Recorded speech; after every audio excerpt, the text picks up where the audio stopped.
What's up, guys? Day 229 of my 365-day adventure slash challenge.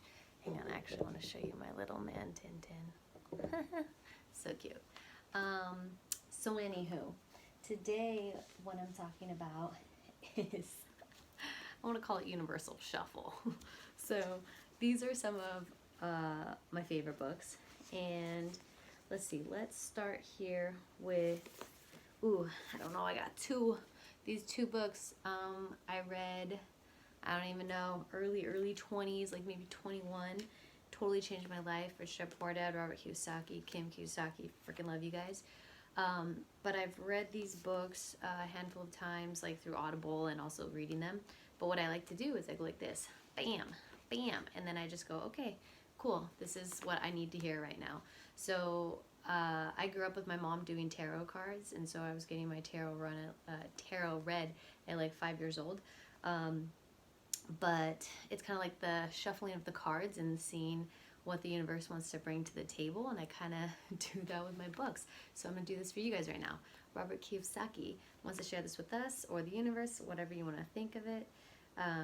So it says, Lesson 3, mind your own business. The rich focus on their asset columns while everyone else focuses on their income statements.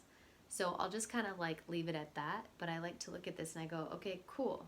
Like, where is my mind? And this is the universe in a sense, or guides, or Robert Kiyosaki, or this book, or chance, or whatever, random, I don't care, however you want to define it, is reminding me that I need to mind my own business and like keep my mind on my assets. So that to me, especially with everything kind of going down, my assets in the stock market are kind of like, right? But the thing that's really cool too, is the most opportune time to buy. So I was already talking to my dad like over 2 weeks ago about things to buy. So that's really cool. All right, Robert, thank you. Stephen Covey. Love me some Stephen Covey. Stephen Covey actually was one of my dad's professors. So I was teaching at Muncie, Indiana, Ball State University. I used to go out there every year. I would do like 14 routines for the college. And shout out to Michelle. She's the Pacemates director now. But yeah, I literally like totally, this, my first thing I bought was a CD of this. Like, I had the CDs, and I remember I told my dad, you gotta listen to this guy, like, you gotta listen to him. He's like, I know that voice. He's like, who's the author? And I said, Stephen Covey. He's like, dude, that was my professor in college at BYU. And so I just thought it was cool that we were learning from him around the same time. So let's see what Stephen Covey, or what this book has to offer us. And it says, Public Victory. Okay, and it's a little chart. So let's see what I get from this. Interdependence, public victory, independence, and then dependence. So it's basically showing me kind of like a graph. And it's saying that if you're interdependent or interdependence, you're living within that, seek first to understand, then be understood. And then there's synergy on that level. And that's public victory, and think win-win. That's one of the most important things that I learned with business. It has to be win-win. So it has to be something good for me and for you. That's good business. And that's also independence. It kind of falls into there. You get a little lower. It's put first things first. There's also be proactive, begin with the end in mind. Hands down, that is the number one thing that I took away from the 7 Habits of Highly Effective People. Like, think with the end in mind. Oh, that's so cool that I opened up to that, because that is literally what I got as my number one thing from this book. So thank you again for the reminder. And then dependence. So sharpen the saw. Yes. Well, anyways, you can make what you want of that, but I want to make sure I get through some other books. Thank you. This was another one I read pretty early on. I think it's more of like a Christian book, but most people have read it. You know about it. 5 Languages of Love. Let's see what we got. Let's see what we got. What love do we need on the planet? Ooh, loving the unlovely. Ooh, I feel like what I get from that is the people who might not be loving you, make sure that you're still sending them love. I think you can have healthy boundaries. You can have all those things. But even the ones that seem unloving, make sure you love them. Okay? We'll leave it at that for that one. Let's see, one of the next ones I probably read, The 4 Agreements. Really great. Such a short read. Love this book. So simple. So many things that we learn in other books, they make it very just in a nutshell. Great things to live by for freedom of your mind, your heart, mind, spirit, soul, all that. So let's see what we got for agreements. What do people need to hear? And by the way, I probably didn't say this, but I just go like this, and when I feel like it's good, I go, all right. And then it's the first thing my eye goes to. Let's see. Don't take anything personally, because by taking things personally, you set yourself up to suffer for nothing. I'll just read a little bit more.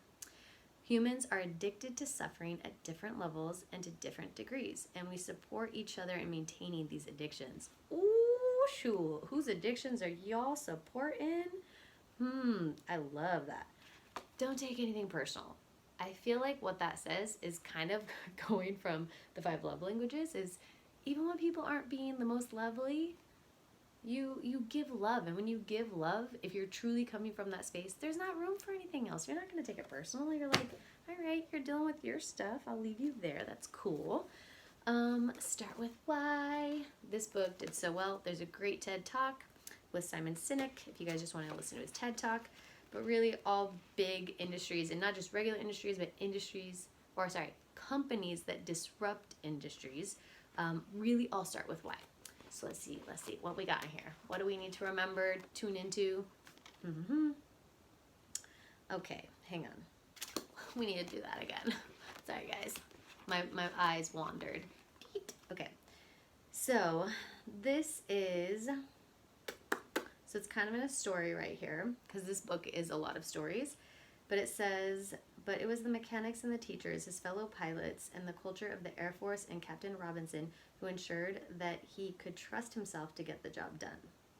Okay, so with this, how I'm going to make it, y'all can make it however you want.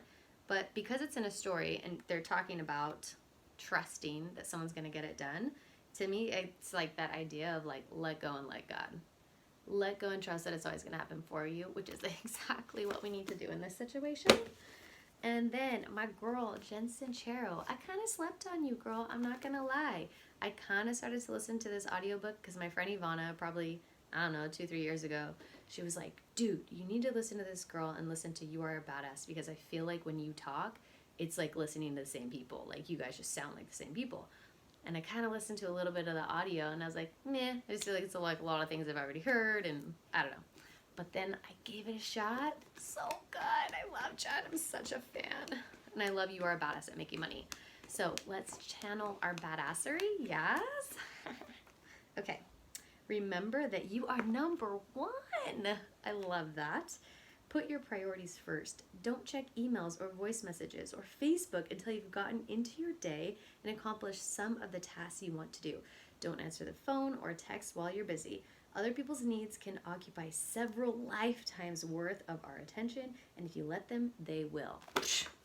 Girl, right now, people are just living on the socials, and there's not a lot of structure, especially for a lot of, I think, my friends that are unemployed. Holler to us that, we technically don't work from home. We're performers, and, I can do some coaching stuff, but a lot of my people I coach were entertainers and stuff, so that's kind of even fallen off on my end. But I love that because it's just really like this time is so easy to be squirrel distracted, like, or we can be super focused and intentional. So thank you, Jen. That's what I get from that. Sometimes put the socials aside, make sure that you are being number 1, put yourself number 1. Same thing I was talking about with Oprah, how she says, be so full of yourself. Like you got to do you, because if you're doing you, then you can pour over into somebody else's cup. Okay. This is my newest one. I have 3 books coming in the mail, by the way. But Be More Yoda. This is the newest to the collection. I got this from my girl, Lisa Cap. So, hang on. I love me some Yoda. Here we go, Yoda. Listen to your instincts, okay? And then I'll read this too. It says, I have a bad feeling about this, Han Solo. So cute. I love fun personal development. So listen to your instincts. Being afraid isn't always bad. If you find yourself trapped in a garbage compactor with a Dianoga creature swimming around your feet, fear will compel you to figure out a way. And if you're suddenly pulled toward a moon-sized weapon of mass destruction, don't panic. Knock out a couple of stormtroopers, steal their armor, and continue the mission. Bravery isn't the absence of fear. It's your constructive response to it. Jedis. I love them. So, yeah.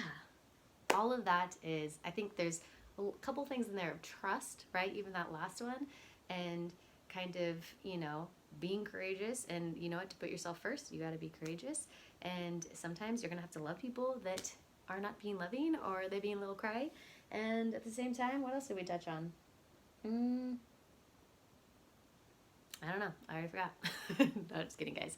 But I just love that. I want to share that with you guys. I kind of go through books. I'll just open them because I've already connected with them. I like the author. I've gotten something from them. And I keep all my favorite books. Like even that Rich Dad Poor Dad, that's not my OG. I don't even know what happened to my OG book. But I think they're like vinyl. I'm like looking at my book collection over here. But they're like vinyl. They're super special. I've actually now committed to no longer like give my books out to people to borrow because they're really hard to get back. And I just truly enjoy them because they're like having a conversation with somebody or a conversation with a mentor, because you're hearing their thoughts, their perspective. And I know that I don't always have to agree with everything in them, but I do my best when I'm reading and when I do stuff like this to be open, number one, to what they're sharing, but also I allow myself to be open to make my own interpretation of it, because hopefully by me reading some of that, you make your own interpretation, and that's what makes us unique little snowflakes, meaning that we are all different, because not one snowflake has ever fallen that is the same as anyone else. So have fun with that. If you have books and you just want to go through them. And also too, if you're on Audible, just go like this. I've done that on Audible, and then I just stop it and then I listen, and I do it with the intention of I'm going to hear exactly what I need to hear, and every single time I hear exactly what it is that I need to hear.